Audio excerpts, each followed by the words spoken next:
News that were rewritten and reproduced from newspapers in Spain flourished in the Spanish period to inform the Spanish community in the Philippines about advancements in Europe. In 1846, La Esperanza passed the strict pre-publication censorship by dealing with non-controversial subjects. In 1848, Diario de Manila, although constituted by competent men and had its own foreign correspondent in Spain, was suppressed by the Spanish Governor-General because it was said to incite the Filipinos against the Spaniards. In 1887, La Opinión released its first issue. It was the first paper to criticize the Spanish friars and campaign to expel them in their position. State and church censorship, along with financial instability, have been the mark of journalism during the Spanish period. In February of 1889 came out the most famous revolutionary paper, La Solidaridad, that is considered to be the rallying point for its first editor, Graciano Lopez Jaena, and its contributors, Dr. Jose Rizal, Marcelo H. del Pilar, and Mariano Ponce. It also caused a secret revolutionary society, the Katipunan, to release Kalayaan in 1896, that was written purely in Tagalog, but fanned the revolutionary enthusiasm of the Filipinos. In this period, Philippine press is characterized by American and British published editors, who are the ones who set up dailies, employing Filipino editors and writers, at the same period, training them to have the skills as journalists in American set standards. Newspapers that were published and released in this period frequently focused on the political and economic interests of the United States. In 1898, Manila Times came out as the first English-written daily in the country, followed by the Manila Bulletin, which started as a shipping journal and expanded to include news of general interest in 1900, and in 1920, Philippines Herald was founded and considered as the first pro-Filipino newspaper in the American period. People who had great wealth that time, like hacienda owners, landed sugar barons, and shipping magnates, often owned the newspaper chains in this period.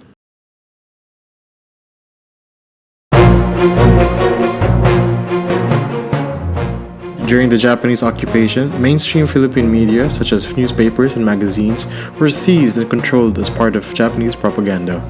During this time, the English language was forbidden from being used in printed articles and Tagalog was being used instead. Under censorship of the Japanese, newspapers such as Liwayway Magazine, Manila Shimbunsia, Shinseki were allowed to operate. By this period, any and all writing which were considered anti-Japanese would result in torture or death, so many mainstream newspapers conformed to the terms that were given out. During this time, the guerrilla movement began to produce underground newspapers to earn the support of the people and counteract the Japanese propaganda that was currently prevalent. As supplies were scarce, these subversive newspapers were often mimeographed or typewritten rather than printed and were written on whatever paper was available up to and including in government stationaries and elementary pad papers. Examples include the Civil Liberties Union's Free Philippines, the Hukbalhap's In Masala, and Aspirant, and Leon O.T.'s The Liberator. These newspapers carried accurate information regarding the status of the war and were also meant to raise the guerrillas' forces' morale and encourage people to become members. These newspapers were carried secretly and meant death should they be caught with an issue on their person.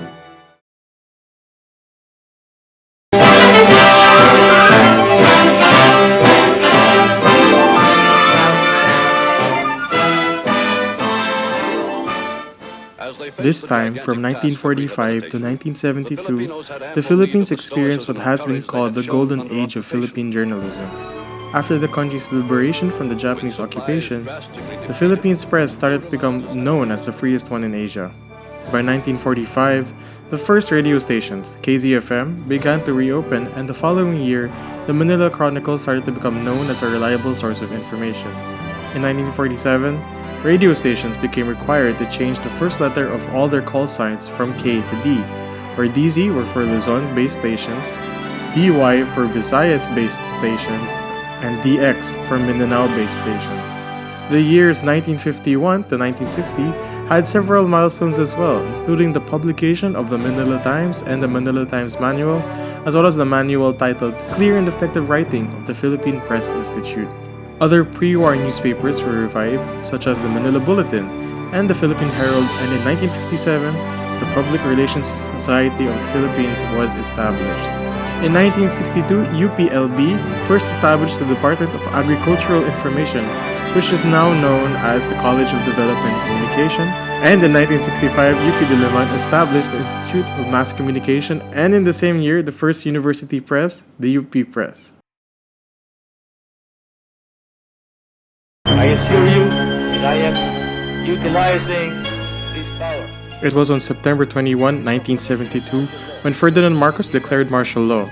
On September 22, Marcos had ordered that all media establishments be shut down.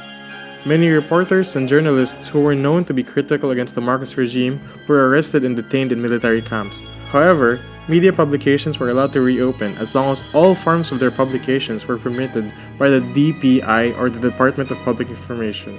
Along with the closure of media outlets, Marcos also banned the printing, possession, and distribution of leaflets and other materials which undermined the integrity of the government. On November 2, 1972, the Mass Media Council was established.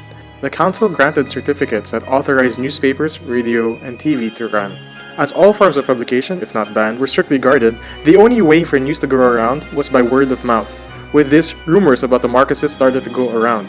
Hence, Marcos issued the Presidential Decree 90, which penalized rumor mongering. On March 11, 1973, the Mass Media Council was abolished and was soon replaced by the Media Advisory Council. In 1974, the Foreign Correspondents Association of the Philippines was formed to protect the rights of internationally based journalists. However, just like a local journalist, their stories had to be submitted to the office of the president to be approved for publishing.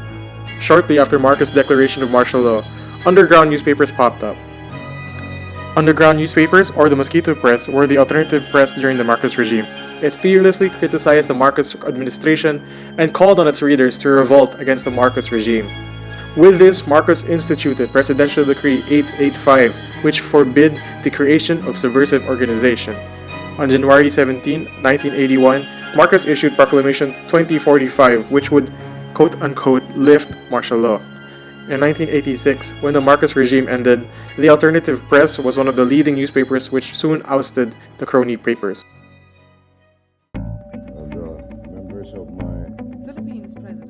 During the Estrada presidency, the media was silenced in various ways.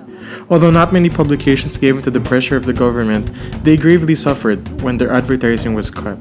Losing money meant losing their means to publish. Even as a newly sat president, Estrada had already recognized that in order to control the press, he had to use non-state means. One such mean was envelope journalism, or the bribing of journalists to make sure they did not write anything anti-Estrada or anti-government. Estrada revealed that he had a monthly budget of 2 million pesos for the bribery of the press. This budget was later on revealed to be gotten from illegal gambling operators. When bribery did not work, Estrada resorted to pressuring companies that funded these publications. Most of the Philippine media was owned by big business, making them vulnerable to such pressure. In 1999, the Manila Times was forced to close down after Estrada threatened its tax audits and other businesses of its owners. When the Manila Times closed down, it was later on sold to an Estrada crony. As exposés on Estrada began to surface, the mainstream media could no longer hide the allegations against the president. The audience became hungry for real news stories. Pinoy Times, a local tabloid, gained attention after publishing stories that revealed the truth of Estrada. Mainstream media went with the tide and tried to cover as much of the opposition as possible. Reporters and journalists identified with Estrada were pulled out. Independent and critical news, as well as manic coverage on Estrada's impeachment trial, were highly demanded by the audience. The Estrada administration demonstrated how corruption and intimidation tactics can force the press to be silent.